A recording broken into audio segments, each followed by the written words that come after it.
ante el desafío de la ideología de género. Yo voy a tratar de ser ágil porque es la hora de la siesta, voy a tratar de hablar 1 hora, 10 más o menos, y les pido que durante ese tiempo puedan ir, si alguien tiene preguntas, las guarda, y al final estoy dispuesto a tratar de responder todas las preguntas que ustedes puedan llegar a tener, con toda libertad. Lo que vamos a desarrollar se ordena más o menos en estos pasos. Primero, preguntarnos, ¿existe la ideología de género? Tratar de definirla, qué es y cuáles son las notas distintivas. ¿Cuál es el origen de esta ideología de género y los hitos más importantes que se han dado en la historia? En el punto 3 vamos a hacer un repaso de noticias de los distintos diarios digitales, donde vamos a poder ver cómo la ideología de género ya está presente en la Argentina. En un cuarto momento vamos a tratar de encontrar los puntos de encuentro, ¿sí? Porque nosotros en todo, como católicos, como cristianos y como personas pensantes, siempre podemos encontrar semillas de verdad. Y siempre podemos encontrar aspectos de verdad, incluso en las ideologías que nosotros no queremos aceptar. Hay puntos de verdad que los queremos recoger y apropiárnoslo porque en el fondo amamos toda verdad, esté donde esté. Pero luego vamos a tratar de hacer una crítica cortita, breve, de la ideología de género y sobre todo destacar cuáles son los riesgos de la ideología de género. Porque alguno puede decir, bueno, pero una ideología ya, ¿qué me importa a mí? ¿Qué me interesa lo que escribió fulano hace 100 años?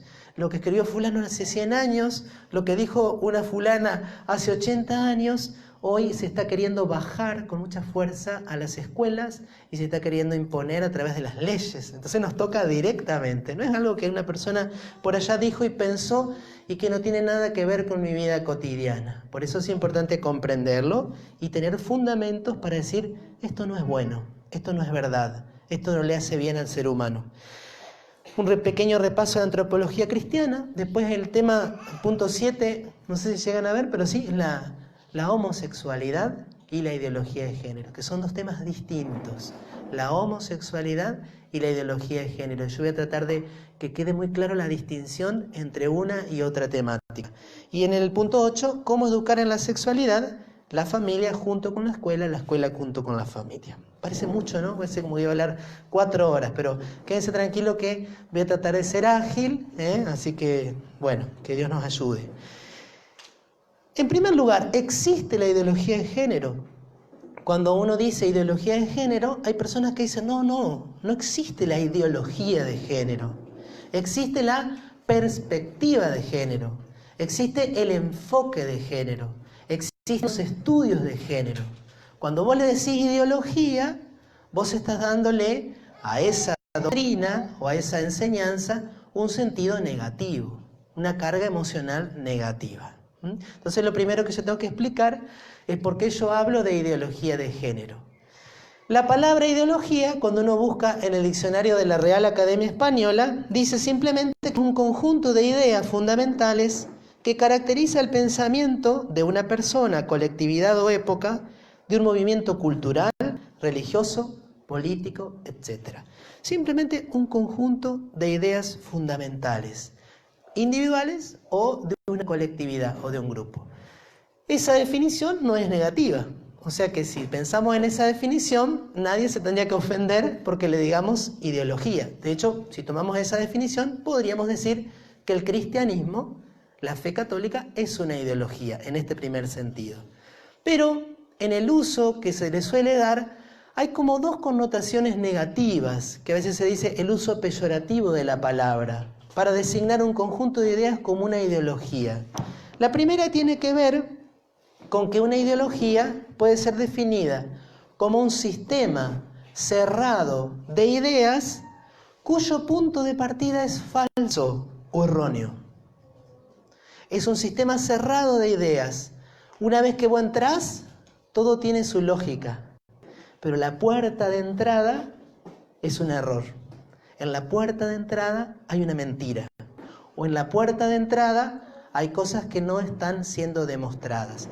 Yo voy a tratar de explicar que la ideología de género o que la perspectiva de género es una ideología porque en su momento inicial hay una mentira y hay un grave error. de consecuencias que después se expanden por todo el pensamiento y por todas las aplicaciones. Y el tercer modo de entender ideología, y que también tiene un carácter negativo, como se dice, un sentido peyorativo, es cuando una concepción de la realidad se impone como pensamiento único y excluye el diálogo y el disenso. Cuando se baja una línea única desde el poder y con dinero, y todo tiene que pensar igual, y está prohibido decir lo contrario, prohibido opinar diferente. En ese sentido, un pensamiento se transforma en una ideología cuando se quiere imponer, cuando no se respeta la libertad de la persona para decir, yo esto lo elijo, yo esto lo rechazo, ¿sí? Y esto es lo que está sucediendo en muchos países, lo que está sucediendo también en la Argentina. Voy a demostrar, eso es mucho más fácil todavía, que en Argentina la perspectiva de género se ha transformado en una ideología porque se la está queriendo imponer a todos, de una forma completamente brutal en algunos casos y con mucho dinero de por medio, porque solamente se puede imponer algo que no es verdadero cuando está la fuerza del dinero, ¿sí? ¿Me siguen hasta ahí? Entonces, por eso yo digo que la perspectiva de género es una ideología, porque en su punto de partida hay un error o una mentira y porque está queriendo ser impuesta desde el Estado, desde la autoridad. Para explicar la ideología de género, a mí me gusta usar este folleto, que ustedes lo pueden encontrar en internet, no se alcanza a ver lógicamente allí, pero si ustedes ponen diversidad sexual en el Google y ponen imágenes, le va a aparecer este folleto. Este folleto ha sido utilizado en Argentina por distintos grupos para hablar sobre la diversidad sexual, pero lo que explica es concretamente y es directamente los postulados fundamentales de la ideología de género. Hay una persona y en esta persona se señalan sectores, por ejemplo, de su genitalidad, de sus genitales, que no se alcanza a ver, ¿no es cierto? Sale una flecha que dice sexo y esa flecha dice hombre, mujer, intersexual. Hombre, mujer, intersexual. Fíjense que cuando dice sexo, la flechita manda a los genitales. Y no dice hombre, mujer, dice hombre, mujer e intersexual. Hay una flechita que sale del corazón y que dice orientación sexual. Y ahí aparece, en primer lugar, gay, luego lesbiana, bisexual, pansexual y heterosexual. También llamativo, heterosexual aparece en quinto lugar. Luego hay una flechita que señala el cerebro y la que sale del cerebro dice identidad sexual. Identidad de género. Y en la identidad de género hay dos opciones: transgénero o cisgénero. Transgénero sería la persona que se identifica en su género de un modo distinto de su cuerpo, ¿sí? Si una persona tiene un cuerpo de sexo masculino y se identifica no como masculino, sino como de otra manera, y viceversa. Y cisgénero es cuando una persona tiene un cuerpo masculino y se identifica como varón, o tiene un cuerpo femenino y se identifica como mujer, ¿sí? Eso sería cisgénero. Esa palabra también quizá no se conoce tanto. Y lo último, la expresión de género, que eso es todo el cuerpo, que tiene que ver con la apariencia. Entonces puede ser masculino, puede ser femenino o puede ser andrógino.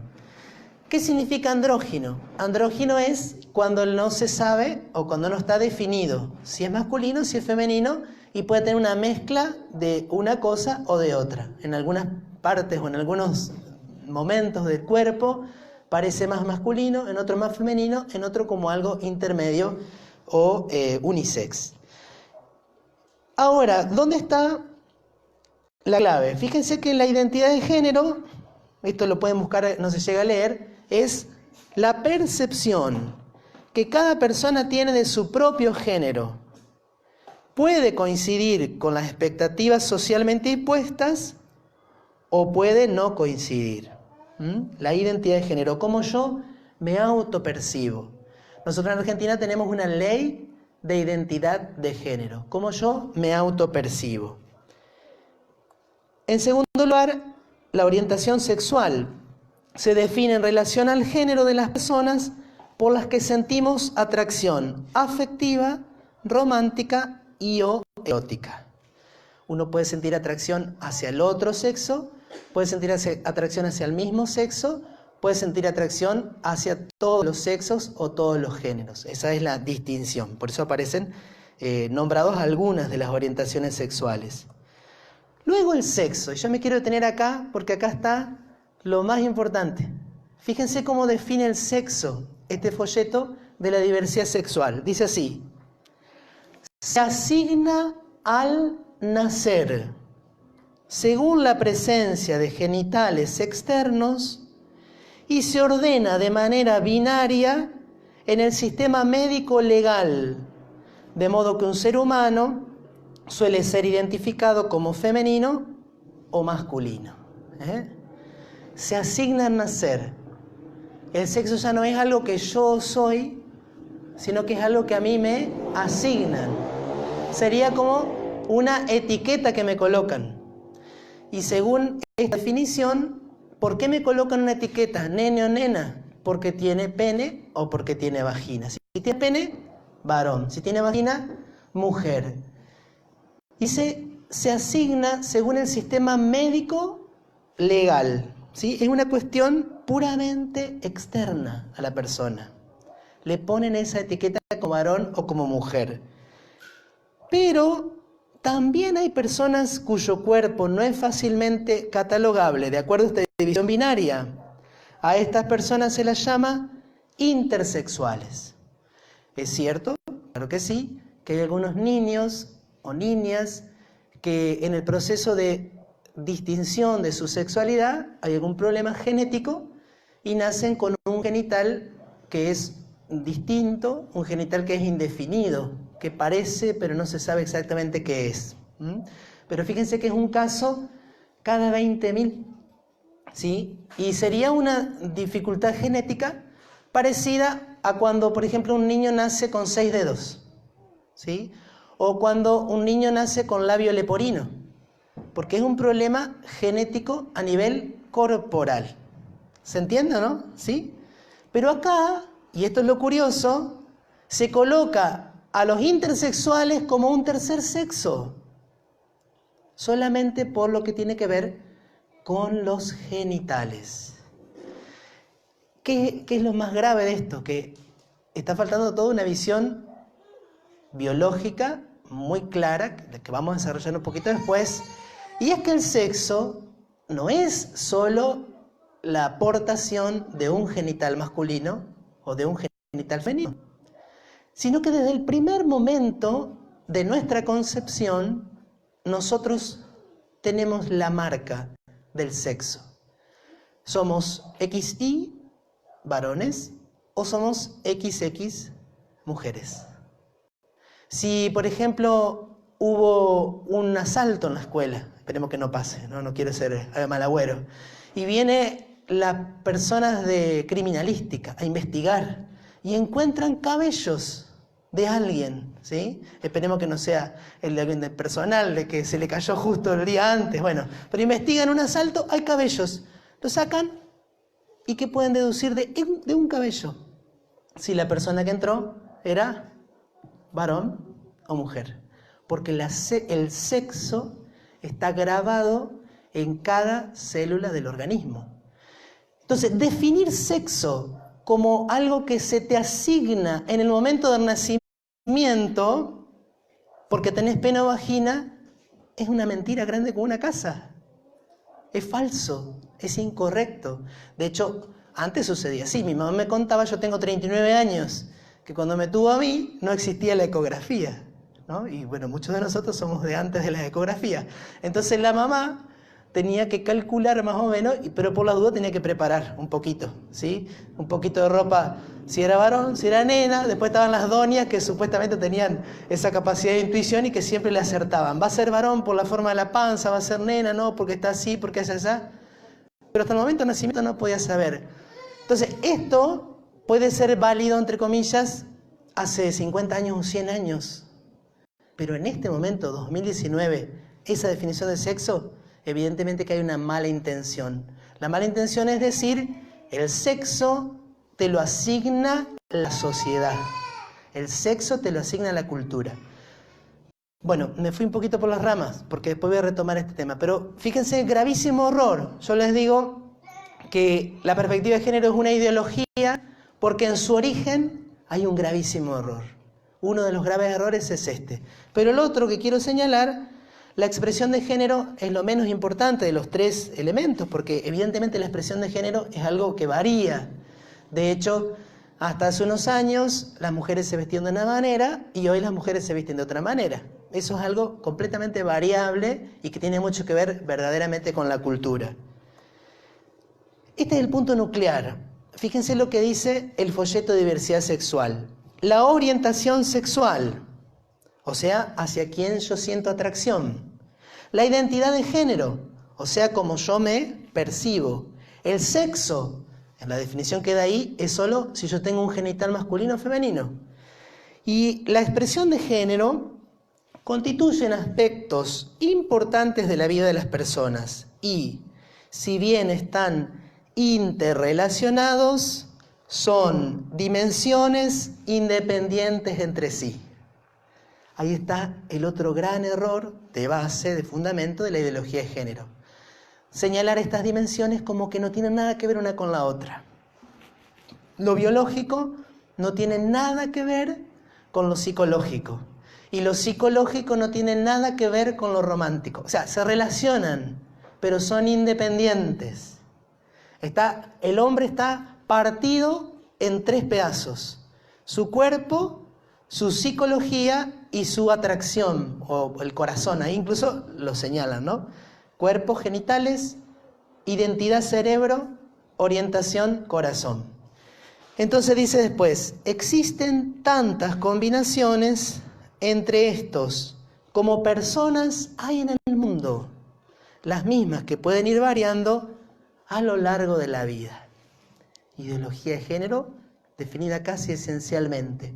Yo en un momento me puedo percibir varón, a la tarde puedo autopercibirme mujer, al día siguiente puedo autopercibirme de manera distinta. Yo puedo experimentar una atracción en un momento y luego otra, y luego otra, y luego otra. Lo que subyace es la idea de la libertad absoluta. Yo soy absolutamente libre. Yo hago absolutamente lo que quiero con mi persona. A tal punto que, según las leyes vigentes en nuestro país, si una persona se autopercibe de una manera que difiere con su cuerpo, esa persona tiene derecho a modificar su cuerpo para que coincida con su autopercepción. Ya lo vamos a ver inmediatamente, ¿sí? ¿Me siguen hasta ahí o voy muy difícil? ¿Se entiende más o menos?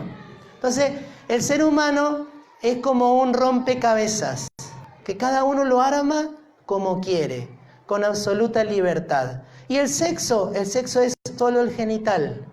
Por eso si yo cambio mi genital, cambio de sexo, según esta visión.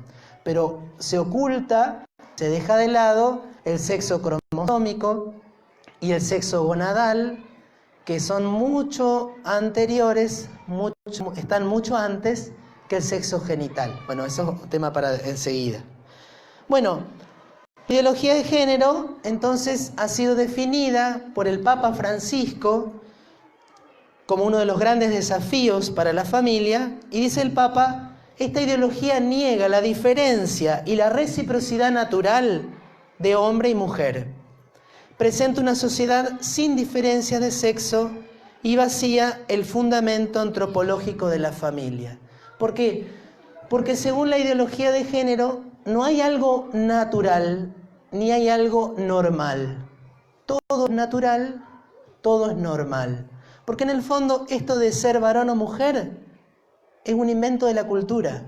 Nos lo impusieron desde hace un montón de tiempo, fundamentalmente desde el judeocristianismo. Son roles construidos y por lo tanto, si fueron construidos, se pueden deconstruir, se pueden desarmar. Esta ideología, dice el Papa, lleva proyectos educativos y directrices legislativas que promueven una identidad personal y una intimidad afectiva totalmente desvinculadas de la diversidad biológica entre hombre y mujer. ¿Se acuerdan? Genitales, cerebro, corazón. Dice el Papa, la identidad personal, cerebro, intimidad afectiva, corazón, desvinculado de la biología. No tiene nada que ver una cosa con la otra. Lo que yo soy biológicamente, con lo que yo me autopercibo, con lo que yo siento en el ámbito erótico o romántico. La identidad humana viene determinada por una opción individualista que también cambia con el tiempo. Parece un comentario al folleto que les mostré recién. Y dice el Papa que es inquietante que algunas ideologías de este tipo, que pretenden responder a ciertas aspiraciones, a veces comprensibles, procuren imponerse como pensamiento único que determine incluso la educación de los niños. Ahí está. ¿Se acuerdan cuando definimos ideología? La segunda manera. Pretende imponerse esto como pensamiento único que determine la educación de los niños. Entonces dice el Papa, algo que nosotros tenemos que saberlo. ¿Se puede distinguir sexo y género? Claro que sí. Hay en nosotros algo que es natural y algo que es cultural. Claro que sí. La cultura influye mucho en nosotros, pero no se pueden separar y no se deben oponer. Ahí está la ideología de género. Nosotros como cristianos podemos reconocer claramente la distinción, sexo y género, pero queremos mantenerlos unidos y vinculados, no separados ni opuestos. Y el Papa también agrega otra temática, de la cual vamos a mencionar en los ejemplos, que hoy por hoy se deconstruyó la familia basada en el matrimonio, pero no se negó o no se quiere renunciar a la capacidad de dar vida. Entonces, la tecnología actual permite que surja la vida fuera de la unión entre el varón y la mujer. Siempre es necesario un óvulo y un espermatozoide, pero como lo vemos a diario, hoy por hoy una persona, perdonen que lo diga así, hoy se puede comprar un bebé. Puede elegirlo por catálogo, puede elegir sus características y lo puede comprar. Si tiene plata, puede fabricar un bebé a su gusto y comprarlo. Y eso es consecuencia, en parte también, de la ideología de género. ¿Por qué es consecuencia de la ideología de género? Porque si una persona, por ejemplo, se autopercibe como asexual, se autopercibe como indefinido y no tiene intención de tener un vínculo afectivo con alguien, ¿por qué privarla del derecho de ser padre o de ser madre? Entonces, si esa persona aporta un óvulo o aporta un espermatozoide, mediante una serie de combinaciones, esa persona puede ser padre o madre sin necesidad de unirse a alguien de otro sexo distinto del suyo. ¿Se entiende o no? Desde los derechos, de ese supuesto derecho de tener hijos, se pasa a la fabricación de niños a gusto del consumidor. Perdonen que lo diga de modo un poco brutal, pero en el fondo es eso lo que sucede. Bueno, ¿cómo surge la ideología de género? Esto lo voy a pasar rapidito, es muy interesante, pero es muy denso para la hora de la siesta. Así que si a alguno le interesa, yo le voy a dejar mi número de celular y lo pueden pedir, le puedo dar más material sobre esta parte, que es muy interesante. Para dar lugar a esta manera de pensar, se han combinado elementos filosóficos de pensadores que han escrito y han enseñado en universidades. Ha intervenido también la pseudociencia, algunos médicos, psiquiatras, que han hecho investigaciones y que han reproducido los resultados de sus investigaciones como si fueran verdad probada. ¿Pero por qué le pongo pseudociencia? Porque después se prueba que en realidad era una falsa ciencia, era una ciencia aparente. En tercer lugar, el feminismo, pero no el primer feminismo o el segundo feminismo, sino el tercer feminismo, el feminismo de la segunda mitad del siglo XX, que tiene unas características distintas de los dos anteriores. Y en cuarto lugar, el factor de la geopolítica. ¿Qué significa geopolítica? Hay personas que piensan un mundo diferente y que a través de decisiones políticas quieren cambiar el mundo y cambiarlo en su totalidad. Y junto con la geopolítica aparece gente que tiene mucha plata y a la que le interesa cambiar el mundo de acuerdo a sus intereses económicos. Aquí nos ubicamos en la filosofía, hay un montón de pensadores. Primero Marx, ¿sí? Origen del marxismo y del comunismo, del colectivismo marxista. Hay un filósofo que se llama Nietzsche, que fue el que declaró la muerte de Dios. Gramsci, que es un pensador vinculado al marxismo y que dijo, no, la revolución no tiene que ser económica, sino que tiene que ser cultural. Hay que cambiar la manera que la gente piensa. Y eso es lo que después se llevó a cabo.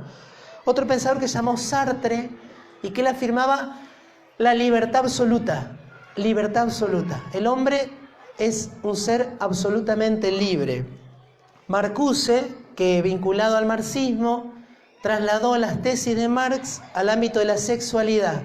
Y Foucault, que es un pensador que está muy vigente en las universidades en este tiempo y que vincula también la libertad con la libertad sexual y con el poder. Pseudociencias son algunos nombres no tan conocidos, pero Kinsey y Money son médicos, un médico y un psiquiatra, que trataron de darle fundamento científico a la ideología de género, haciendo experimentos tremendos. Por ejemplo, Kinsey quería demostrar que la homosexualidad era tan normal como la heterosexualidad y que incluso los niños eran capaces de experimentar placer sexual. ¿Cómo hizo eso? ¿Cómo quiso probarlo? Hizo experimentos con abusos de niños. Más de 190 casos y él observaba a adultos abusando de niños y anotaba las conclusiones y las promueve en uno de sus estudios que es sobre la conducta sexual del varón. Luego hizo lo mismo con la mujer. Y John Money también era un investigador de una clínica que fue el primero que tuvo la primera clínica de cambio de sexo. Hay dos siglas así que, bueno, las voy a pasar por alto por ahora. La Organización Mundial de la Salud la conocen seguramente. En el feminismo hay algunas pensadoras que fueron también asentando esta idea. Sobre todo la primera, Simone de Beauvoir, dijo: no se nace mujer, llega uno a serlo. Ser mujer no es algo natural, sino que es la cultura la que te impone el rol femenino.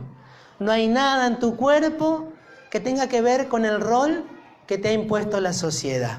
Son todas cosas construidas socialmente y la única manera de liberar a la mujer es deconstruir ese rol construido socialmente. Se va a llegar a una pensadora que ya es el posfeminismo, la mujer desaparece, ya no existe la mujer. De hecho, una de ellas dice directamente, la mujer no existe como tal, sino que es un producto de la cultura. Y el cuarto elemento de la política nos muestra, tendrían varios argumentos para exponer, pero lo paso rapidito, que la ideología de género está siendo utilizada como un instrumento para cambiar la sociedad. ¿Y para qué cambiar la sociedad? Al servicio de los poderes económicos. ¿Sí? Y esto también a alguno puede parecerle muy conspiranoico, un poco así de una película, así como, no sé, que están los extraterrestres queriendo gobernar el mundo. No, hay argumentos para todo esto. Y lo más triste es que en este cambio de paradigma que tiene que ver con la destrucción de la familia, interviene la ONU. Nosotros solemos decir las Naciones Unidas y solemos pensar que de parte de las Naciones Unidas todo lo que surge es bueno. Lamentablemente tenemos que decir que los grandes promotores de la ideología de género desde el año 1995 son los organismos de las Naciones Unidas. Intervienen también los poderes financieros. Fondo Monetario Internacional, ¿les suena o no? ¿Han escuchado? Seguro, muchas veces en distintos contextos políticos. Bueno, el Fondo Monetario Internacional, el Banco Mundial y otros organismos de crédito hacia muchos países, Argentina es uno de ellos, condicionan sus ayudas a la aplicación y a la aprobación de leyes de género. De hecho, les voy a mostrar una placa después de nuestro presidente el año pasado, cuando se reunieron las mujeres, el grupo vinculado al G20 de las mujeres, y él celebraba que Argentina había asumido en su presupuesto del 2019 un importante apoyo para promover políticas de género. Ese dinero viene desde afuera y es una condición para alguna de las ayudas que la patria recibe. También aparece Rockefeller, Soros, quizás son nombres que a alguno le suena, a otro no tanto, pero son personas que Rockefeller ya murió, Soros vive todavía, hacen inmensos aportes económicos porque ellos están interesados en el cambio de la cultura, en la deconstrucción de la familia. Ya vamos a intentar de entender por qué. Y aparece la masonería. ¿Alguien escuchó hablar alguna vez de la masonería? ¿Sí? ¿Algo? ¿Un poquito? Son como grupos de personas con una finalidad de beneficencia, pero en el fondo hay una búsqueda de cambiar las estructuras sociales que están marcadas por el judeocristianismo.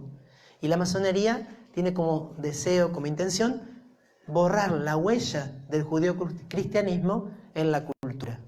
De hecho, en internet se puede encontrar unas declaraciones de un diputado argentino de Tierra del Fuego, supuestamente iba a votar en contra del aborto el año pasado, pero en un videíto apareció vinculándose él mismo a la masonería y diciendo, bueno, que lo que estaban haciendo era por la modernización de la Argentina.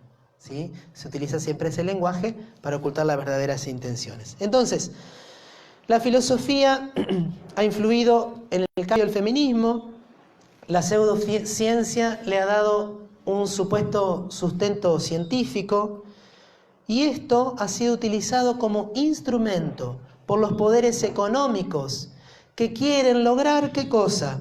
Un nuevo orden mundial, cambiar el mundo, cambiar la manera en que la gente piensa y la gente vive, con una intención de dominación. Esto ya lo voy a fundamentar, esto que estoy diciendo, porque parece muy, muy loco, ¿sí, no? ¿Y cuál es el gran enemigo del nuevo orden mundial? Podríamos decir que hay tres enemigos del orden mundial, del nuevo orden mundial. El primero son las soberanías nacionales, el segundo es la familia y el tercero son las iglesias. No solo la iglesia católica, sino también los movimientos pentecostales o evangélicos. Entonces, por lo tanto, es necesario para este nuevo orden mundial debilitar y hacer desaparecer lo más posible las soberanías nacionales. De hecho, no es casualidad que en Latinoamérica casi simultáneamente se estén votando las mismas leyes en casi todos los países. ¿Por qué? Porque se está borrando, de cierto modo, la autonomía de los países, ¿sí?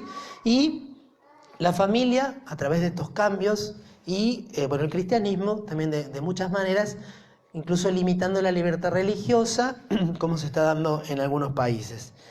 ¿Por qué nuevo orden mundial? ¿Sí? Hay un interés de dominio, hay un interés económico. Hace poquito circuló un video de una diputada italiana, no sé si alguno lo vio, que habló en un congreso de la familia y decía esta mujer con mucha fuerza, se lo iba a pasar hoy, pero al final no lo descargué, y decía ella, ¿por qué quieren destruir la familia? ¿Por qué tanto interés por destruir la familia? Porque la familia a la persona le da identidad. Y un hombre, una mujer sin identidad se transforma en el perfecto consumidor. Cuando vos no tenés identidad, te pueden manipular muy fácilmente. Te pueden vender lo que quieren. Te crean necesidades, que a veces son falsas, y después te ofrecen la solución. Pero ese nuevo orden mundial no es solo vinculado, no está solo vinculado a la cuestión económica y al dominio económico, sino también a la revolución anticristiana. ¿Por qué digo revolución anticristiana? Porque en la filosofía y en la política se está dando un rechazo al cristianismo. Estamos como en un post-cristianismo. ¿Y quién está detrás de eso? Ya lo vamos a decir con el Papa Francisco. Esta es la pensadora más importante, Judith Butler, y justamente se los leo porque es muy fuerte. Dice que el género es una construcción cultural. No está causado por el sexo, ni es tan fijo como el sexo. Entonces dice ella, hombre y masculino podrían significar un cuerpo femenino como uno masculino. Mujer y femenino, tanto un cuerpo masculino como uno femenino. El Papa Benedicto XVI también habló sobre el nuevo orden mundial. Esto lo tengo que pasar porque no me da el tiempo, pero quiero llegar a esta explicación que ha dado el Papa antes de llegar a la sede de Pedro. Él decía, ¿quién está detrás de esto? ¿Y por qué nosotros como familia cristiana tenemos que tener los ojos bien abiertos? El que está detrás de todas estas leyes, de todo este movimiento, es el enemigo de Dios y el enemigo del hombre. Es Satanás, es el padre de la mentira. ¿Por qué dice el Papa eso? Así decía cuando era cardenal en 2010. No es una simple lucha política, es la pretensión destructiva del plan de Dios. No es un mero proyecto legislativo, es una movida del padre de la mentira que pretende confundir y engañar a los hijos de Dios. Aquí está la envidia del demonio, por la que entró el pecado en el mundo, que arteramente pretende destruir la imagen de Dios. Hombre y mujer que reciben el mandato de crecer, multiplicarse y dominar la tierra. Detrás de todo este movimiento que quiere cambiar la manera de pensar y de vivir, está el padre de la mentira, está Satanás, está el diablo. Suena fuerte. Estas son palabras que dijo el cardenal Bergoglio aquí en Argentina con ocasión de la votación de matrimonio igualitario. Y fíjense qué interesante, dice el Papa, ya siendo Papa, una cosa es comprender la fragilidad humana o la complejidad de la vida. Por eso son dos temas totalmente distintos, la homosexualidad y la ideología de género. Cuando pensamos en la homosexualidad, en las personas que sienten atracción hacia el mismo sexo, en las personas que tienen dificultades en su identidad sexual, estamos hablando de la complejidad de la vida y de la fragilidad humana. Y en eso nosotros como cristianos tenemos que tener la máxima caridad, el máximo amor y respeto a las personas. Pero otra cosa, dice el Papa, es aceptar ideologías que pretenden partir en dos los aspectos inseparables de la realidad. Diríamos partir en dos, cuerpo y mente, cuerpo y alma. Biología, para tomar el ejemplo del gráfico inicial, biología o genitales, cerebro, corazón, bueno, para decirlo así, ¿no? Partir al hombre. Entonces ese Papa, no, eso no es legítimo. No caigamos en el pecado de querer sustituir al Creador. ¿Se acuerdan lo que le dijo el demonio a Adán y Eva en el paraíso? Si ustedes comen del árbol del bien y del mal, serán como dioses. Y eso es la ideología de género. No querer ser criatura, querer ser yo mismo mi creador, crearme a mí mismo desde la nada. A tal punto crearme a mí mismo que si yo recibí un cuerpo con genitales masculinos y no me siento varón, yo me puedo operar para hacer desaparecer al menos signo externo de ese ser masculino que yo recibí. ¿Se entiende o no? ¿Sí? Entonces, es muy fuerte, pero dice el Papa, nosotros somos criaturas, no somos omnipotentes. Lo creado nos precede y debe ser recibido como un don. Hasta ahí entonces, ¿qué es la ideología de género? Esta imagen me quedó, espérenme que lo voy a modificar, me olvidé de ponerle animación. No estoy haciendo propaganda de la revista, ¿eh?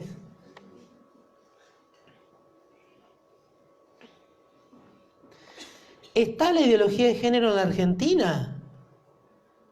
2010 se aprobó la ley de matrimonio entre personas del mismo sexo. 2012, la ley de identidad de género. Si yo por ejemplo, yo, Leandro Bonín, me autopercibo como mujer, yo solicito y se me entrega un DNI con sexo femenino. Si yo quiero cambiar mi nombre, lo puedo cambiar también. Si yo quiero cambiar mi apariencia física, el Estado se compromete a pagarme los tratamientos que puedan ser necesarios para cambiar mi apariencia física. Es un derecho que tiene la persona. Y esta ley tiene una partecita que no siempre la conocemos. y es que dice que también los niños pueden recibir tratamientos de modificación de su apariencia, y que los niños incluso lo pueden llegar a recibir aun cuando sus padres no estén de acuerdo. Supongamos que un niño de 9 años dice: yo me siento mujer, un varón, yo me siento mujer, la maestra lo llama a los padres no están de acuerdo, el niño sigue pidiendo esto y se vinculan con alguno de estos movimientos LGBT. Estas personas van a hacer que el niño haga todo lo posible para lograr eso, y lo van a llevar incluso, como ha pasado en algunas oportunidades y en otros países, frente a la instancia judicial. Y el juez puede fallar en favor del niño en contra del parecer de los padres. Por eso cuando existe ese movimiento que se llama "con mis hijos no te metas", no es que están exagerando, porque en el fondo hay una ley que pone una decisión tan importante en manos del niño y fuera del ámbito de los papás. Un niño en Argentina, no sé, un menor de 18, 16, no puede salir de San Salvador sin autorización de los padres, ¿no? Pero un niño de 11, de 9, podría recibir hormonas para cambiar su apariencia sexual sin autorización de los padres. Se entiende que hay una gran incongruencia. Y por supuesto, si uno recibe algún tipo de rechazo o de ataque por esto, puede solicitar y puede hacer su denuncia por discriminación. Ahora bien, los ejemplos son múltiples. Quizá un poco parece como algo gracioso, porque los mismos compañeros de trabajo de esta persona dijeron: nos parece que se avivó, porque él cumplió 60 años, Sergio, y él solicitó el cambio de DNI, y como la ley está vigente, se le concedió el cambio de DNI, y fue al ANSES, presentó sus papeles y se jubiló a los 60 años. ¿Por qué? Ya no era varón, sino que a partir del cambio de sexo era mujer. Hay otros casos que no son tan alegres, ¿no? En Buenos Aires se anunció como una gran noticia que existen 20 centros de hormonización, de los cuales uno es para niños. La hormonización es ese proceso por el cual a un niño prepúber se le bloquea la pubertad. Si es un varoncito, para que sus testículos y su sistema endocrinológico, su hipófisis, no funcionen normalmente, se bloquea, entonces no se le desarrollan los caracteres sexuales secundarios. Si es una nena, no se desarrollan sus caracteres sexuales secundarios femeninos. Eso es un centro de hormonación para niños. Hay otros casos que son también más trágicos. Esto pasó en Córdoba en abril. Una persona, un varón que había solicitado el cambio de sexo, pero que no se había operado ni se había hecho tratamientos, por supuesto, cuando cayó preso, fue llevado a una cárcel de mujeres, porque su DNI femenino. Las internas de esa cárcel solicitan que por favor no esté con ellas porque no se sienten cómodas, y además ha pasado que ha tenido una relación con una de las internas y una de ellas ha quedado embarazada. Esto en Argentina, en una cárcel de Córdoba. Esto es un caso vinculado al deporte, hay muchos ejemplos, pero este es de acá, de Argentina, en la liga de hockey, donde un hombre trans que había solicitado el cambio de sexo y que también había modificado su apariencia, pide ser admitido en la liga femenina. Lo admiten, los otros equipos reclaman, les parece que no está bueno, que no es justo, lo sacan de la liga, él apela, se va a la justicia y la justicia falla a favor de él. ¿Por qué? Porque su DNI dice que es mujer. El año pasado unos legisladores incluso propusieron que en el DNI no aparezca el sexo, porque lo consideran irrelevante jurídicamente. También el año pasado en Argentina y este año apareció el tema del lenguaje inclusivo. Y uno dice, pero qué tontería, porque primero cuando escuchamos todo el lenguaje inclusivo nos parecía que era una tontería, vieron que andaban memes, andaban chistes, andaban audio, andaban canciones, como riéndose del lenguaje inclusivo. Pero en realidad, detrás de la promoción del lenguaje inclusivo hay una ideología. ¿Qué dice esa ideología? Nosotros pensamos de acuerdo a cómo hablamos, pensamos con palabras. Si nosotros hablamos y en toda palabra aparece el sexo, aparece masculino, femenino, masculino, femenino, masculino, femenino, vamos a seguir perpetuando el esquema masculino-femenino. Entonces tenemos que hacer desaparecer del lenguaje la distinción masculino-femenino.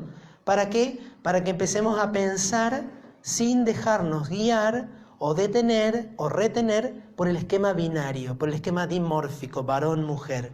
Hay que hacer desaparecer masculino y femenino hasta de las palabras para que desaparezca el pensamiento y después desaparezca de la praxis cotidiana. Por eso dice que la diversidad sexual, la visibilidad de las identidades que no encajan en el binomio, han puesto en jaque la utilización binaria. Esto está tomado de una página del gobierno, una página de argentina.gov, ¿sí? De hecho, el gobierno preparó un manual para incorporar la perspectiva de género en los medios, el uso del lenguaje inclusivo. Un amigo que trabaja en el Poder Judicial en Paraná me mandó una fotito de un montón de indicaciones que le daban a ellos de cómo tenían que redactar las notas y cómo tenían que redactar las actas para no sexualizar el lenguaje, un lenguaje no sexista, no varones y mujeres. Esto también fue una cosa llamativa el año pasado. En el Código Edilicio de la Ciudad de Buenos Aires se proponen baños unisex, que no haya baños por separado, varones y mujeres, sino baños unisex, donde todos vayan juntos. Esto ya ha bajado a la educación. Esto es otro modo en el cual se ha promovido la ideología de género. Ustedes conocen todos a Flor de la B y en distintos momentos se la ha nombrado actriz del año, mujer del año, mamá del año. Y uno dice, bueno, capaz que es la mejor actriz del país o es la mejor conductora del país, pero en el fondo uno se da cuenta que hay una intencionalidad. ¿De qué? De normalizar cierta manera de vivir que hasta hace un tiempo nos resultaba muy chocante, ¿no?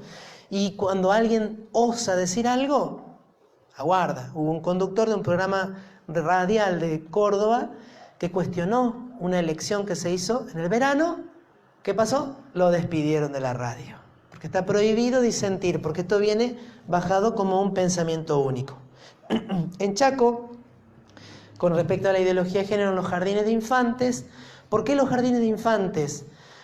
Porque desde Freud en adelante todos coincidimos, todos sabemos y se ha explicitado de que un momento muy importante donde el niño toma conciencia de lo que es ser varón y ser mujer, en ese apego y desapego, en ese vínculo con la mamá, con el papá, si es nene o nena, se da entre los 3 y los 5 años. O sea que si se logra a los niños de 3 y 5 años transmitirle esta visión de género, ya tenés ganada la batalla para todo el viaje.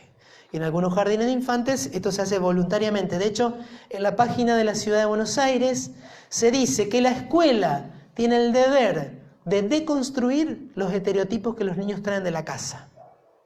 Los niños vienen de la casa como nene, nena, papá, mamá. La escuela tiene que voluntariamente romper esa estructura dimórfica y ya desde el jardín de infantes abrir a los niños al espectro de la diversidad.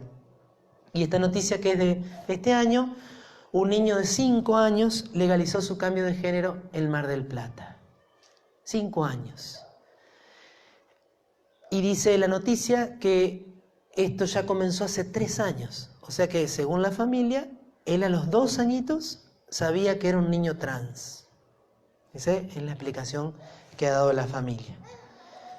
En Paraná, cada vez voy dando charla una vez por mes y siempre sumo cosas nuevas, porque esto avanza, avanza, avanza. Se aprobó en Paraná un cupo trans, cupo laboral para travestis y trans. ¿Qué significa? Que si vos tenés que tomar 100 empleados, 2 empleados, sí o sí, tienen que ser personas trans o personas travestis. Con lo cual, ser una persona trans o ser una persona travesti se transforma en una fuente de privilegios. Porque si resulta que tu promedio, tu currículum, tu idoneidad, tu capacidad no entra en ese porcentaje, no importa, hay una ley que favorece. Ya en este caso no es corregir desigualdades, sino que se trata de dar privilegios a una minoría. Y eso, bueno, yo cuando tomé esta noticia en el diario El 11, miré los comentarios. Es cierto que hay gente que se excede, hay gente que es grosera, hay gente que es violenta, pero todos los comentarios estaban en desacuerdo con la medida. Les parecía injusto, les parecía, bueno, vos tenés que ir a trabajar, no importa si sos trans, si no sos trans, no importa tu orientación sexual, no importa tu identidad sexual, importa tu idoneidad para el trabajo que tenés que realizar. Pero esto viene bajado y el municipio de Paraná es el primero, creo, en Entre Ríos y no sé del país en qué número está. También este tipo de noticias que sucedió hace poco, donde se quiere confundir a la sociedad. En el Día del Orgullo LGBT apareció esta historia donde supuestamente unos policías habían golpeado y habían llevado, y estaba presa una chica por darse un beso entre dos mujeres. Y uno decía, pero será, no puede ser raro. Resulta que cuando empezó a salir a la luz todo lo que ha pasado, los policías le habían advertido porque estaban fumando en un lugar que no estaba permitido. Cuando fueron corregidas, agredieron no al policía varón, sino a la mujer policía. Y por eso la llevaron. Y por eso tuvieron la condena de 1 año de prisión, que obviamente no la van a cumplir porque es excarcelable. Pero justo coincidía el Día del Orgullo LGBT, era fantástico para decir cuánto le falta a la sociedad argentina para erradicar la lesbofobia y la transfobia, etc. Y debemos reconocer que muchas veces las personas con una identidad de género diferente, con una orientación sexual diferente, han sido y son víctimas de violencia y de injusta discriminación. Eso debemos reconocerlo, que sucede, que ha sucedido. Pero otra cosa es tomar casos como este, que era falso, que no era real, y transformarlo en una causa nacional, como se armó el debate en las redes sociales. Esto que sucedió y que tiene que ver con lo que yo le decía de la geopolítica, la desaparición de las soberanías nacionales, ¿sí?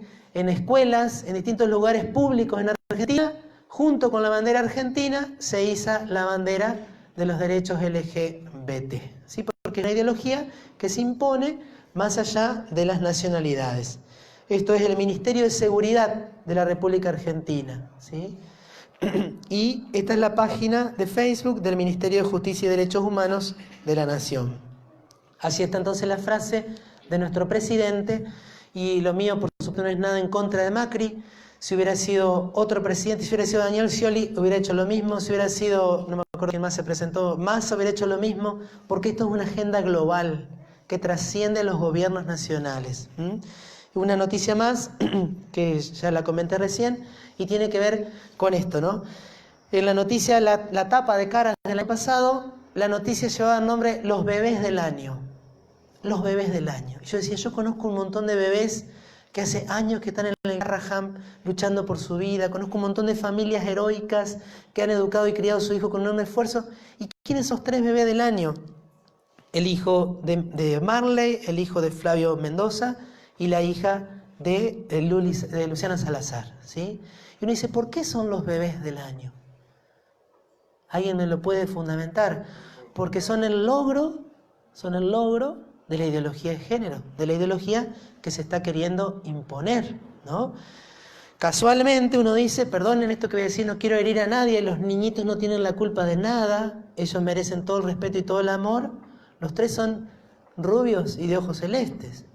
Y cuando se compra un bebé, cuando se fabrica un bebé, es muy extraño pensar, ojalá sucediera, que alguien dijera, no, yo voy a hacer un bebé con un síndrome de Down. No, imposible, porque la visión que hay detrás es una visión donde el ser humano está calificado por distintos ítems y bueno, tiene que cumplir con el canon de belleza, de perfección y de salud. Bueno, ¿están muy aburridos? ¿No? Bueno, entonces, ¿qué tenemos en común y qué podemos encontrar en común? Muchísimas cosas, con muchas de las afirmaciones que van detrás de la ideología de género. Hay un gran pensador inglés que se llamó Gilbert Keith Chesterton, muy recomendable para leer, y él decía que las herejías, o sea, los errores doctrinales, son verdades enloquecidas. Hay una verdad que se enloquece y que se sale de su cauce y que se transforma en algo desproporcionado. ¿Cuáles son las verdades enloquecidas ¿Qué hay en la ideología de género? Lo primero, que hay personas que han sufrido discriminación y violencia en la historia. ¿Eso es verdad? Eso es verdad. La mujer en muchos lugares, en muchos tiempos, en muchas culturas, ¿ha sufrido discriminación y violencia? Sí. Y lamentablemente en nuestro tiempo también hay mujeres que sufren violencia. ¿Nosotros estamos de acuerdo en la lucha contra la discriminación injusta a las personas? Obviamente que estamos de acuerdo. ¿Y que queremos erradicar toda forma de violencia? Por supuesto que sí. Yo tengo la oportunidad como sacerdote de charlar con personas que son de condición homosexual y algunos de ellos desde muy pequeños han sentido como esta dificultad en su identidad. Y realmente es doloroso cuando charlas con ellos y te cuentan lo que han sufrido en su infancia, en su adolescencia, como desprecio, hostigamiento, hoy lo llamamos bullying. Y eso es verdad, sí, eso ha sucedido. Las etiquetas, el rechazo, la ridiculización, y justamente muchos de estos niños que siendo pequeños tenían quizás alguna dificultad o alguna diferencia, muchos han sido víctimas también de abuso. Entonces, eso es algo real y que nosotros también tenemos que combatir. Por supuesto, andamos en el ámbito de una escuela católica, y en la escuela católica debemos luchar contra toda forma de violencia y discriminación injusta contra toda persona, sea el motivo que sea. Lo mismo en los derechos de la mujer.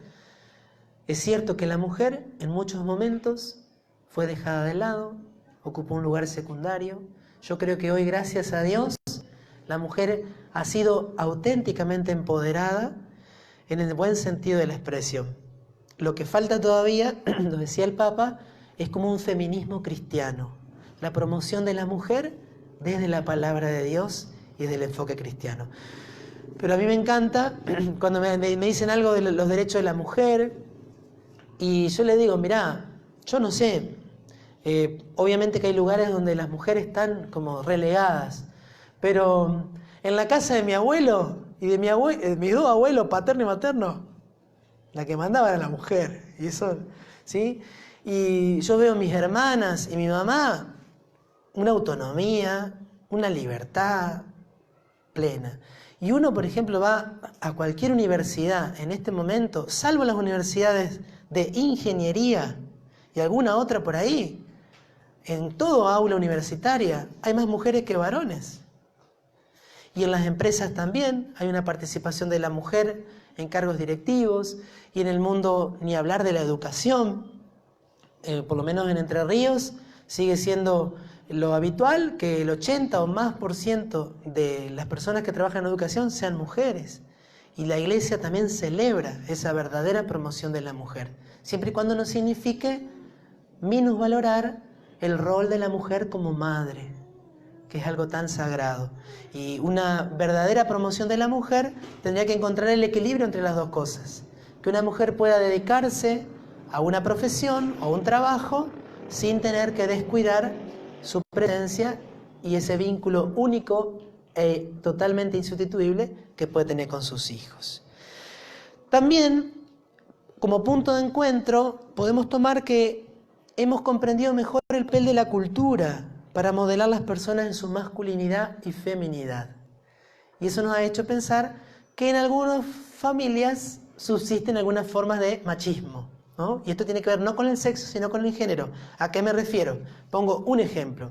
Me contó una vez una persona conocida que su mamá en su casa tenía una doble vara para los hijos varones y para las hijas mujeres. No sé si les suena a alguno, ¿sí? Entonces, la hija mujer tenía que ser perfecta, no podía equivocarse en nada. Y tenía que llegar virgen al matrimonio y ni que se le vaya a ocurrir emborracharse, una cosa así, porque la mataban. Y el hijo varón, todo permitido, ¿sí? Mujeriego, 2 novias, 3 novias, borracho. Y la madre, nada, le parecía perfecto. ¿Lo conocen a eso o no? ¿Sí? Eso hay que corregirlo. Evidentemente que en una aspiración de una familia cristiana, obviamente que sí. Sí, este tipo de desigualdades que a veces se planteaban hacia la mujer y el varón en el ámbito ético no son buenas. Y ahí nos damos cuenta cómo influye la cultura. ¿Eso viene de Dios? No viene de Dios de ninguna manera. Y así con tantas otras prácticas en las cuales subsiste un poquito la cuestión del machismo.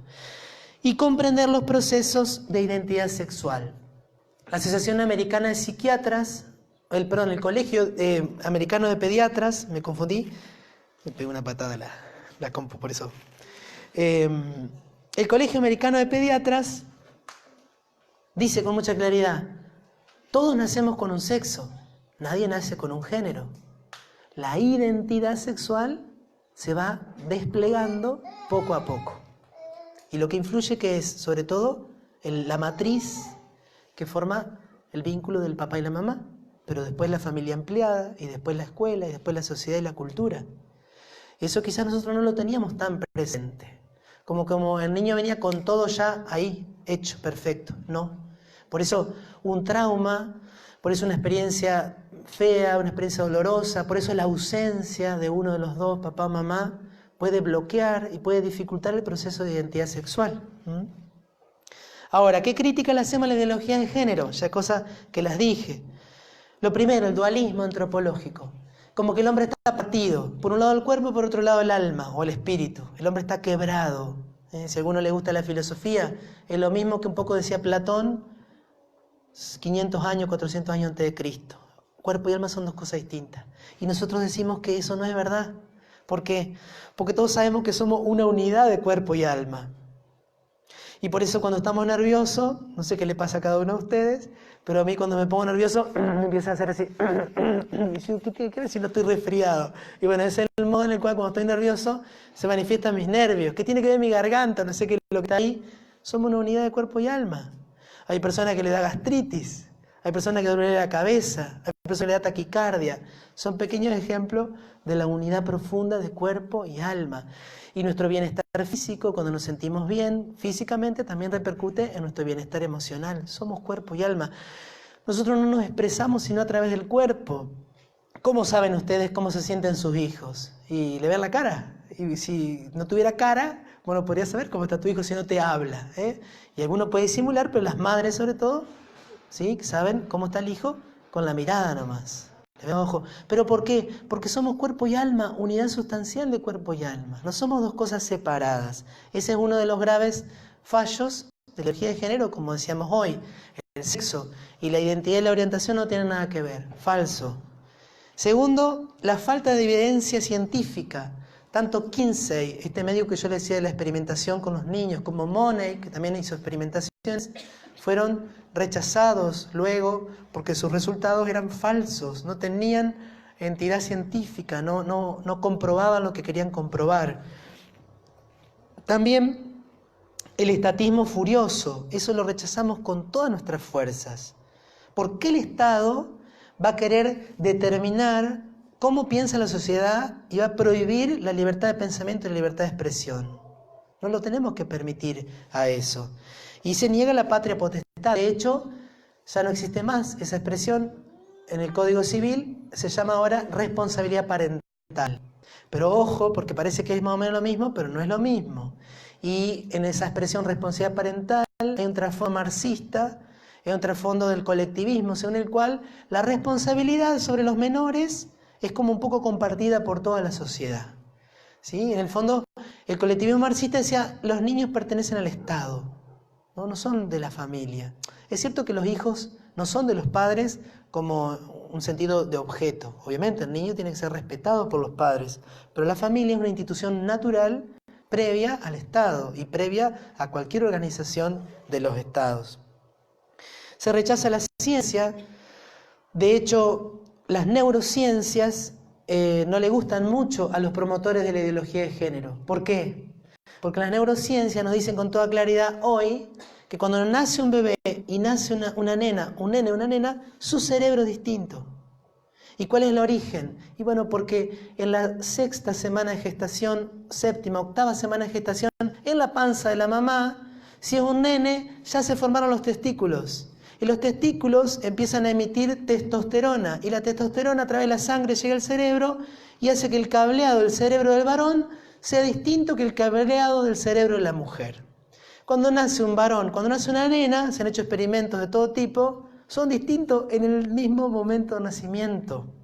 Con lo cual queda derribada la tesis según lo cual los roles de cómo debe comportarse un varón, cómo debe comportarse una mujer, sean construcciones totalmente culturales. ¿Hay cuestiones culturales? Obvio que sí. ¿Es natural atribuir el color rosado a la mujer y el celeste al varón? No, eso no es natural, eso es cultural, ¿sí? Porque podría haber sido el amarillo y el fucsia, y podría haber sido distinto, sí. Pero lo que sí es natural es que cuando nacen los bebés ya son diferentes. Se han hecho un montón de estudios con relación a los juguetes. Vieron que ahora hay todo un tema con los juguetes, ¿no? Entonces, no, ¿cómo puede decir que ese juguete es de nene, ese juguete es de nena? Lo cierto es que la industria de los juguetes no es puramente cultural. Está comprobado hoy con estudios científicos, hay videos muy interesantes, si a alguno le interesa le puedo pasar, con bebés recién nacidos. ¿Y qué pasa con los bebés recién nacidos? Los varoncitos se interesan siempre por los objetos que tienen partes, que tienen así formas más rectas y que tienen ruedas y que se pueden desarmar. Y las nenas se interesan siempre más por los objetos que tienen rostros. ¿Sí? Si alguno no me cree, no, después le pasó, pero esto es muy, muy interesante, ¿no? Entonces, es como que la nena, la mujer, viene diseñada, algunos dirán por la naturaleza, nosotros decíamos por Dios, con una muchísimo mayor capacidad social. Y le interesa y le atrae mucho más la vida, ¿no? Y nosotros decimos que tiene tanto que ver con el cariño, con el cuidado y con la maternidad y con la cercanía con la vida concreta. Hablar que es así. Y el varón es distinto, ¿sí? Y así un montón de otros factores. Por otra parte, una gran crítica es que el tema de la autopercepción es un camino sin retorno. Una vez que vos entraste, es un callejón sin salida, la autopercepción. Nuestra ley de identidad de género dice que el Estado garantiza a la persona el respeto por su autopercepción. Entonces, vos te autopercibís mujer, toma tu DNI de mujer. ¿Por qué? Porque nosotros respetamos tu autopercepción. Ahora, el tema del género, ahora se está pasando a otros lugares. Por ejemplo, en Bélgica, creo que fue en Holanda, no sé si en Argentina, una persona pidió que se cambie su DNI porque tenía 69 años y dice, no, yo no me autopercibo como alguien de 69 años, yo me autopercibo 20 años menor. Entonces pidió un DNI con 49 años. Hay un caso muy conocido de un hombre, creo que en Canadá, que dice que se autopercibía, un hombre de 52 años con creo que 7 hijos, se autopercibía como una niña de 6 años. Entonces, como su esposa no quería saber nada con esa situación, fue dada en adopción y está siendo criada por una pareja de 2 mamás. Y va al jardín de infantes, etc. Esto parece un chiste, pero es real. Es un camino sin retorno y en el fondo piensen qué grave que es esto. ¿Por qué? Porque si la autopercepción es la verdad más importante, ¿qué pasa, por ejemplo, con una chica que es bulímica? Una chica que es bulímica se autopercibe gorda, ¿no? Se autopercibe gorda, está flaquísima, pero se autopercibe gorda. ¿Y qué tenemos que hacer nosotros cuando una chica se autopercibe gorda? ¿Respetar la autopercepción de ella? No, sería criminal. Si bueno, yo te voy a ayudar a adelgazar, porque la realidad nos muestra que no está gorda, sino que está cada día más flaquita y más débil, poniendo en riesgo todos sus procesos de desarrollo. Es un camino sin retorno. Y se niegan los problemas reales de salud física y mental originados por el cambio de sexo. Entonces, nosotros estamos acá, creo que todos somos creyentes, cristianos. Cuando le preguntamos a Jesús, a ver, ¿qué nos decís de la ideología de género? Podemos tomar el Evangelio de Mateo y dice Jesús, ¿no han leído ustedes que el Creador desde el principio los hizo varón y mujer y que dijo, por eso el hombre dejará a su padre y a su madre para unirse a su mujer y los dos no serán sino una sola carne? De manera que ya no son dos, sino una sola carne. Que el hombre no separe lo que Dios ha unido. Son las palabras de Cristo. Sabemos, Ahora voy a hablar ya de ese tema, que hay varones y hay mujeres que por distintos motivos no se sienten cómodos con su identidad, que experimentan atracción hacia personas del mismo sexo. Y vuelvo a decir, merecen todo el cariño, todo el respeto de parte de toda la sociedad. Pero siempre siguen siendo varones o mujeres, porque Dios nos ha hecho varones y mujeres. Y en esta estructura fundamental del matrimonio y de la familia está la imagen de Dios. Dice entonces Génesis 1:27, los creó a imagen de Dios, los creó varón y mujer, y les dio una orden: sean fecundos y multiplíquense. Esto lo tengo que pasar rapidito, pero entonces la diferencia sexual varón-mujer proviene de Dios. Dios quiere, Dios quiso que cada uno de nosotros sea XX, XY. Los niños, como decía el folleto, intersexuales, son niños que tienen una patología, no son un tercer sexo. Incluso hay un problema genético que la persona puede ser XXY o XXX. El cromosoma sexual no es XY solamente, sino que tiene un gen más, si no me equivoco se dice así, pero siempre es una patología. Somos varones o somos mujeres, y así lo ha querido Dios. Y Dios ha querido que esta pareja humana, varón-mujer, capaz de procrear, sea su imagen en el mundo. ¿Qué podemos decir sobre la homosexualidad? En la Biblia, además de hablársenos siempre de varón-mujer, se nos dice en el Nuevo Testamento que la homosexualidad, los actos homosexuales, son actos antinaturales, son contrarios a la naturaleza. Eso lo dice la carta a los Romanos, capítulo 1. Y que Dios no acepta, no está de acuerdo, no bendice los actos íntimos entre las personas del mismo sexo. La homosexualidad, los actos sexuales entre dos personas del mismo sexo, están enumerados en la carta a los Corintios, entre otros lugares, como uno de los pecados que hacen que la persona quede fuera del reino de los cielos. Pero ojo, junto con la homosexualidad está, por ejemplo, la avaricia, o el desatino, o la difamación, que es hablar mal del otro. Entonces, nosotros no decimos nunca que la homosexualidad es el más grave de todos los pecados, no. Pero la Biblia se nos dice, es un pecado. Como es un pecado el robo, como es un pecado la mentira, como son otros pecados contra el sexto o contra los otros mandamientos. ¿Por qué la homosexualidad es pecado? Tiene que ver con lo que dije recién. Los actos homosexuales son pecado.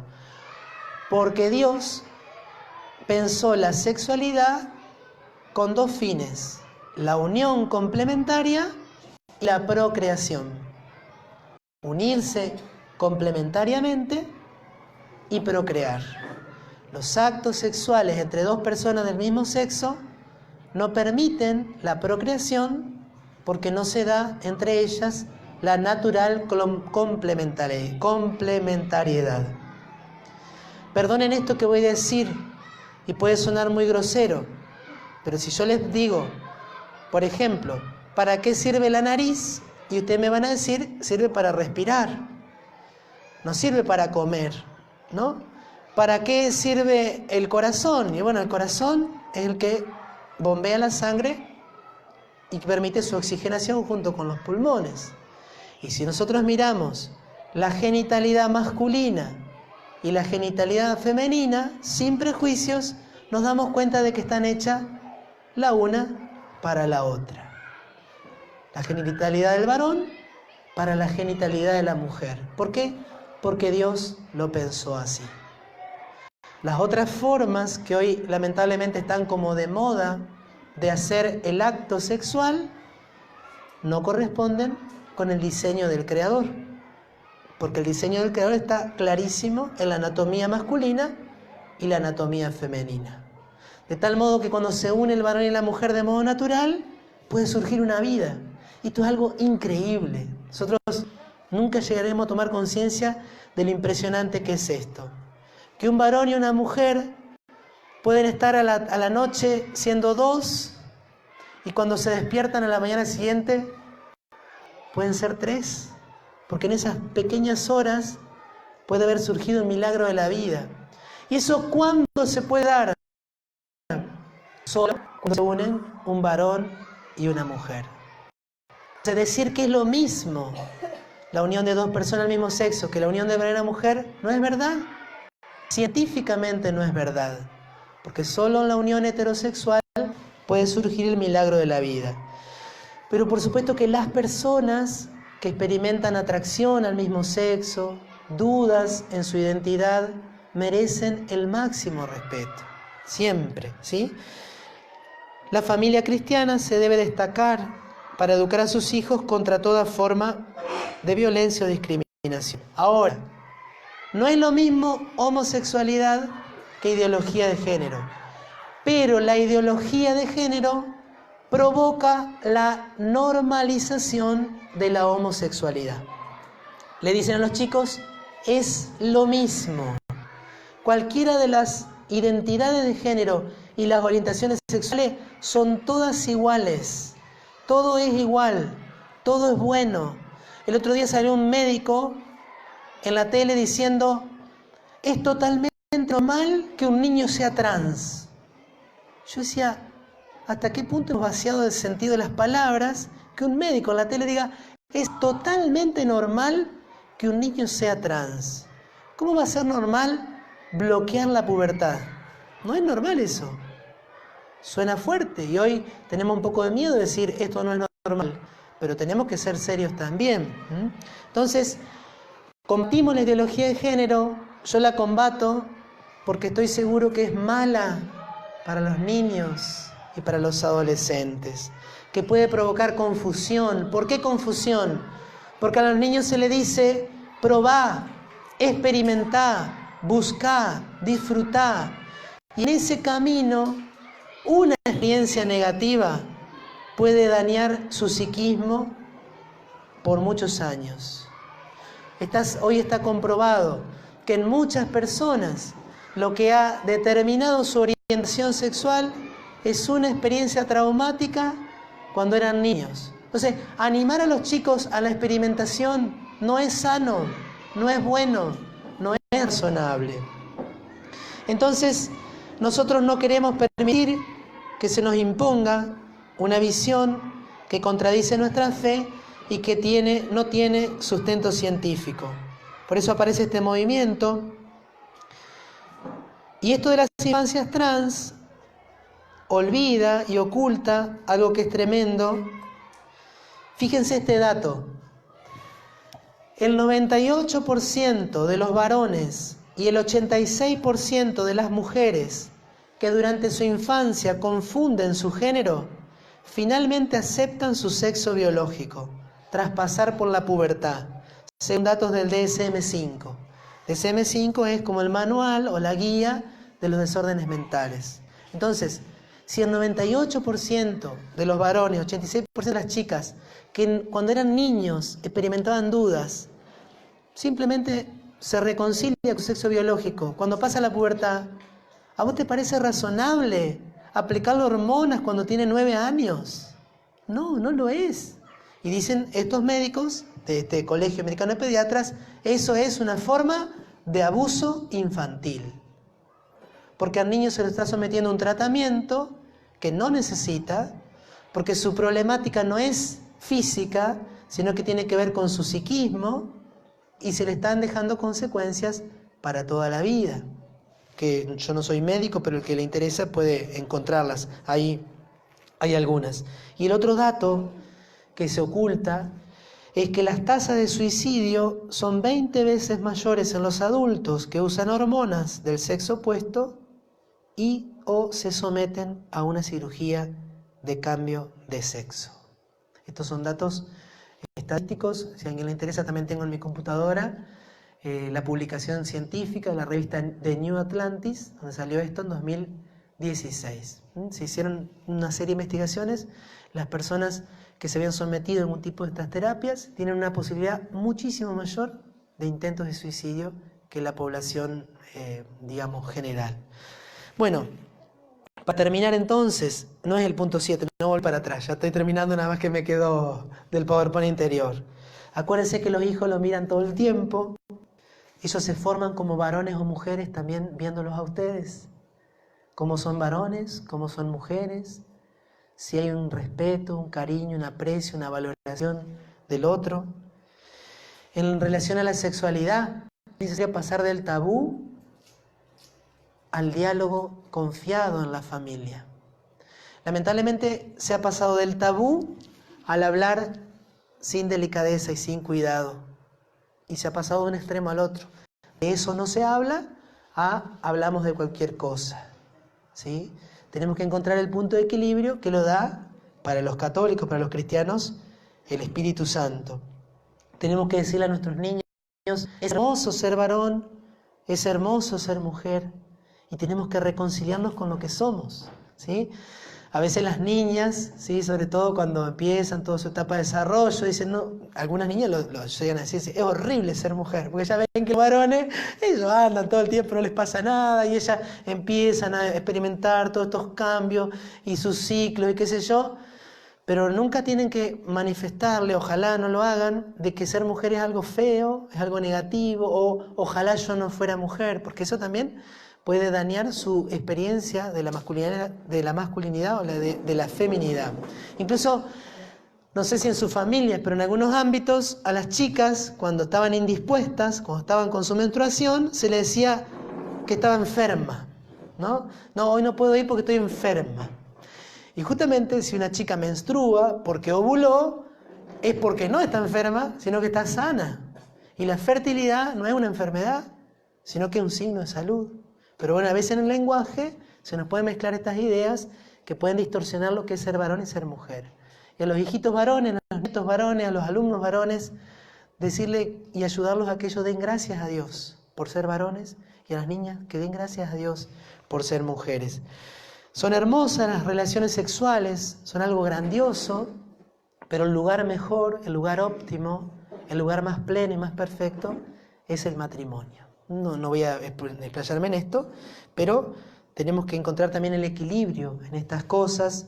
Las relaciones sexuales no son algo malo, algo prohibido, algo oscuro, algo de lo cual no se puede hablar, pero tenemos que encontrar la delicadeza y mostrar el proyecto de Dios. La mejor opción, acá me voy un poco del tema de la ideología de género, es que nuestros niños y nuestros adolescentes posterguen lo más posible su iniciación sexual. ¿Por qué? Porque no hay ningún apuro para empezar. Pero una experiencia negativa en la adolescencia, además de que para los que somos creyentes nos priva de la gracia, nos priva de tener la presencia de Dios, puede dañar mucho cómo la persona va creciendo y se va desarrollando. Esto es una publicidad de un municipio de acá cerca, ¿sí?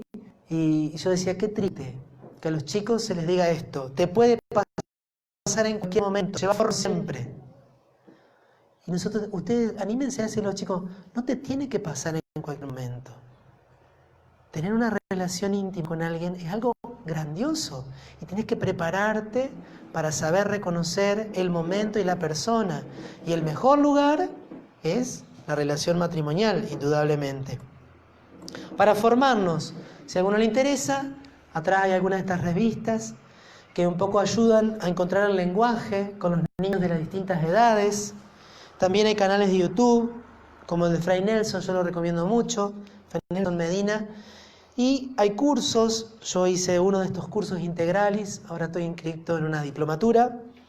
Pero bueno, el que pueda, el que tenga la posibilidad, económicamente no es tan difícil, porque uno en los celulares suele tener internet, y uno pone y encuentra material muy valioso para seguir formándose. Entonces, confiar en Dios, confiar en la palabra de Dios. Dios no nos engaña, Dios quiere lo mejor para nosotros. Ojalá que nos animemos a confiar en su palabra y dejarnos guiar también por la iglesia. Son tiempos difíciles, pero no tenemos que tener miedo.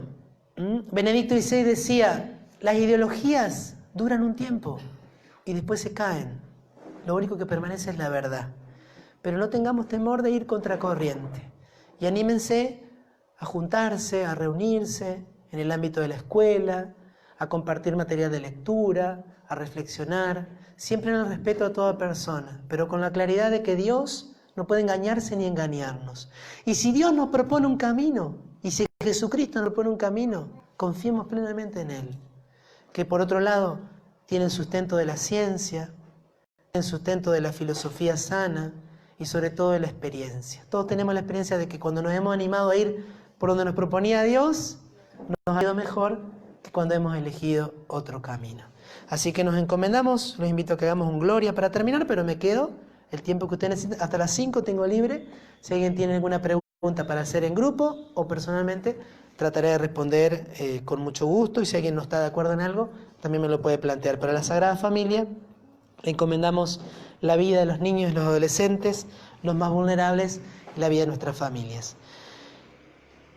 Padre nuestro que estás en el cielo, santificado sea tu nombre. Venga a nosotros tu reino. Hágase tu voluntad en la tierra como en el cielo. Danos hoy nuestro pan de cada día.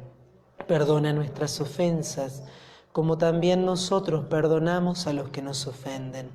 No nos dejes caer en la tentación y líbranos del mal. Amén. Sagrada Familia de Nazaret, ruega por nosotros. San José, ruega por nosotros.